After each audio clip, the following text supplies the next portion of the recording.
Hello, everybody. My name is Father Carl Chudy from Fatima Shrine, and I'm here in our ongoing meditation series during this pandemic and during this craziness in our lives.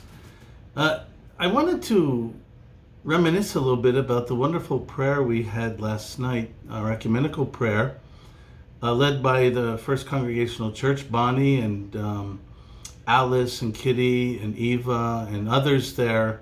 That was extraordinary for me. I just loved it so much. It was wonderful that many of us came together from different Christian traditions and to bring our hopes in this time of racial disparity and racial injustice, to hear the rage, to open our hearts and to transform ourselves and our communities all around us.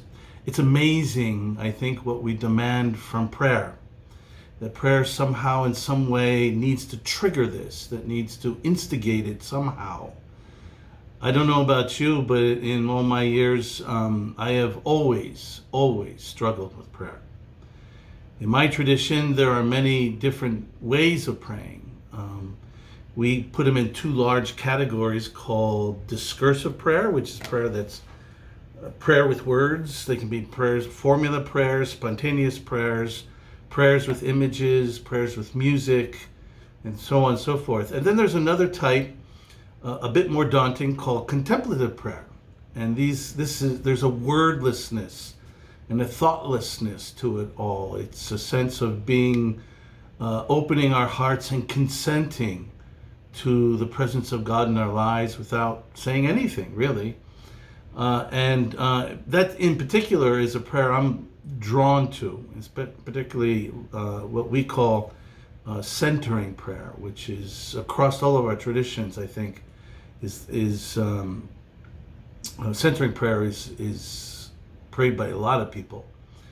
As I say this, prayer has also been something that has been expanded and enhanced for me in my interfaith work. Praying with others, especially those amongst the Abrahamic faiths, our Muslim friends, our Jewish friends, and our different Christian friends, where we are praying to the same God, and doing that in extraordinarily different ways. Not long ago, a friend of mine sent me a prayer as a Muslim friend, and Rahib is her name.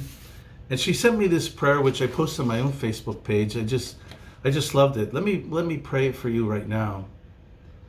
Oh Allah, open for me the doors to everything good, and the doors to peace and security, and the doors to health and wellness, and the doors to your blessings, and the doors to your barakah, and the doors to strength and perseverance, and the doors to love and caring, and the doors to your mercy, and the doors to your sustenance, and the doors to knowledge, and the doors to your forgiveness, and the doors to Jannat, O Allah, the most beneficent and the most merciful. When she sent me this prayer, I was taken back by it. It was so beautiful in many ways, and it resembles the Islamic tradition of the 99 names of God that are in the Quran. But I posted on my own page because I found myself as a Christian resonating with this prayer very much, especially the metaphor of doors. Doors into sacred spaces, doors into our hearts, the door that Jesus speaks of, the narrow door that Jesus speaks of in his teaching. And in so many ways, I find my prayer expanding beyond my Christian experience. And it's been extraordinary for me. At the same time, prayer is tough, particularly during these uncertain and unsettled times, aren't they? I have also a certain ambivalence about prayer in these particular times, about what I'm really trying to do when I'm praying. What do I expect to happen? What's going to take place because of my prayer? What would I like to take place because of my prayer? The thing about prayer is that, at least in my tradition, we've classically known prayer to be defined as lifting our minds and hearts to God. And given that our prayers and hearts are pathologically complex, so too is our prayer, isn't it? It will give voice not just to our faith, but also to our doubt, our fear, our rage, and our anger. Moreover, in the epistle to the Romans, one of my favorites when we're talking about prayer is Paul's letter there on the 8th chapter, around the 26th, 27th verse. And Paul says this. He says, "Likewise, the Spirit helps us in our weakness, for we do not know how to pray as we ought. But the Spirit herself intercedes for us with sighs too deep for words. And he who searches the hearts of us all knows what is the mind of the Spirit, because the Spirit intercedes for us according to the will of God."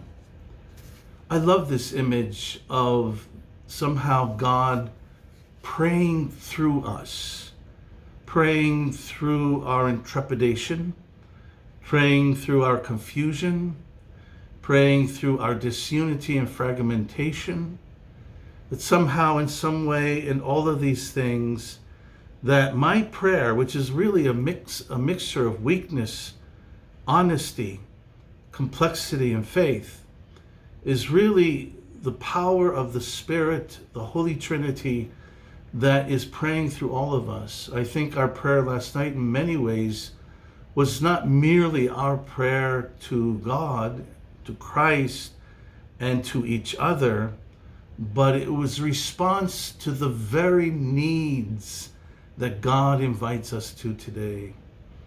I'd like to pray in that sense for all of us as we continue our journey during this pandemic with its uncertainties that continue, unfortunately, with this new and extraordinary civil rights movement that has evolved into something very new in the 21st century, and something that I know we're all happy to be part of.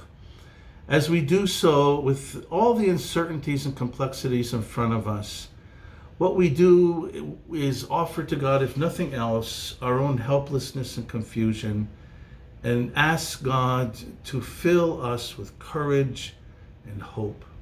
I pray that for you as well. Thank you.